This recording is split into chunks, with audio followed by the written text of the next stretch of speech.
to AtheroVoice, the podcast of the Hellenic Atherosclerosis Society. I am Chrysoula Boutari, an internist at the 4th Department of Internal Medicine of the Aristotle University of Thessaloniki and a member of the Executive Committee of the Hellenic Atherosclerosis Society. Today's episode is being recorded during the 94th European Atherosclerosis Society Congress, hosted this year in Athens, Greece, a very special occasion for our country, for the Hellenic Atherosclerosis Society, and for everyone working in lipidology, atherosclerosis, and cardiovascular prevention. It is a great pleasure and honor to welcome Professor Ioanna Gouni-Berthold. Professor Gouni-Berthold is Professor of Internal Medicine and Head of the Lipid Research Clinic at the Polyclinic for Endocrinology, Diabetes and Preventive Medicine at the University of Cologne in Germany. She is internationally recognized as one of the leading experts in endocrinology and lipid disorders and has been ranked among the top experts in Germany and worldwide in hyperlipidemia. She is an executive board member of the International Atherosclerosis Society and the president of the German, Austrian and Swiss Society for the Prevention of Cardiovascular Diseases. Her research focuses on lipid and metabolic disorders, lipid-modifying therapies, diabetes, and atherosclerosis. She has served as a steering committee member in multiple pivotal national and international lipid trials, and her work has been published in leading journals, including the New England Journal of Medicine, The Lancet, and JAMA. Her work has been cited in more than 11,000 publications. Today, we will discuss one of the most exciting areas in cardiovascular prevention, upcoming Lp(a) lowering therapies. Dr. Gouni, welcome to AtheroVoice. It is a great honor to have you with us here in Athens. Yeah, thank you very much for the invitation. It's a great pleasure to be with you today and discussing one of my favorite subjects, lipoprotein A. So, we now have several approaches to lower Lp(a), antisense oligonucleotides, small interfering RNAs, and oral small molecules. Could you briefly explain how these therapies work and how they differ from each other? Yeah, the small interfering RNAs are double-stranded pieces of an oligonucleotide, and the antisense oligonucleotides are single-stranded. So basically that is the difference. They both work with the endpoint to destroy the mRNA of ApoA. So while the antisense oligonucleotides bind with the Watson-Crick hybridization with the mRNA of ApoA and then activate RNases that destroy the RNA of apolipoprotein A, the small interfering RNAs have a little bit more complex but very interesting way of action. There, as I said, there are two strands, the guide strand and the passenger strand. They go in the cytoplasm. The passenger leaves this double strand, and the guide strand attaches itself in the risk complex, and then this together destroy the mRNA of ApoA through the ARCONAT2 protein that is in the risk complex. So in the end, they both destroy the RNA of apolipoprotein A. Now, the oral medication has another interesting mechanism of action. It blocks the formation of Lp(a). So you cannot bind the ApoA to ApoB, i.e. you cannot have Lp(a). The efficacy data so far look very impressive, but the dosing schedules are quite different. What do we know so far about the dose regimens and the degree of Lp(a) lowering with these agents?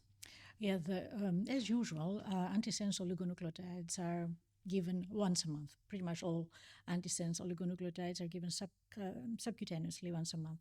Small interfering RNAs are usually given every 3 months. In the oral medication, Valaplin, is given as a tablet once a day. The efficacy is also very interesting. Antisense oligonucleotides in the phase 2 trials decrease Lp(a) levels by about 80% with the highest dose, and the small interfering RNAs, we have 2 of those in development, olpasiran and lepodisiran, both decrease up to 100% the Lp(a) The oral is not, of course, as strong as the small interfering RNAs, but it does cause up to an 80% decrease in Lp(a) levels. These therapies may eventually be used long-term in high-risk patients. What do we know about their safety so far, and are there any signals clinicians should watch for? Yeah, of course, until now, there is really nothing major except for some small injection site reactions. Every injectable has some injection site reactions. And what I want to point out is that even though we have very good safety data until now for all medications that decrease Lp(a), we need the longer endpoint trials with larger number of people and followed for longer periods of time to be certain. There is a epidemiologic observation that people that have very low Lp(a) might have an increased risk for diabetes, but this is not a proven causal association, but this is something that, of course, we are looking into in the long-term cardiovascular endpoint trials. Beyond the current leading agents, the field is moving very fast. Should we expect newer lowering approaches, such as next generation small interfering RNAs, oral agents, or even gene editing strategies? Absolutely. Absolutely. There are more things in development, including oral, genetic editing, other small interfering RNAs that maybe are given every once a year or so in longer intervals. So this is a very active area. The big question is whether lowering Lp(a) will reduce cardiovascular events. What do you expect from the ongoing cardiovascular outcome trials, such as Lp(a) Horizon and the Oceania outcomes? Yeah, I mean, they are very exciting trials. I am optimistic that they will show a decrease in cardiovascular events. But I want to say that the Horizon trial, the first one that will come out, is a fundamental trial, even if it is negative, which I don't believe, because finally we will have the answer to the question, is decreasing Lp(a) associated with a decrease in cardiovascular events, yes or no? So it is, it is a landmark trial. Of course. Until these therapies are approved, clinicians still face patients with very high Lp(a) and premature or recurrent cardiovascular disease. What should we do today for patients with elevated Lp(a)? Yeah, there are quite good observational data showing that what we should do now in patients with high Lp(a) is to optimize all other risk factors that are optimizable. For example, LDL should be perfect, hemoglobin A1C should be perfect, exercise, healthy diet, no smoking, blood pressure should be perfectly controlled. And there are data, for example, from the EPIC Norfolk trial showing that if you compare individuals with high Lp(a), but with perfectly controlled risk factors versus individuals with also elevated Lp(a) and really badly controlled, like smokers with high blood pressure, then you can see a 70% decrease in the risk for cardiovascular events in the ones that do everything right. So there is a lot that we can do already before we wait for the drugs. And perhaps the difficult question, if one of the major outcome trials fails to show cardiovascular benefit, how should we interpret that?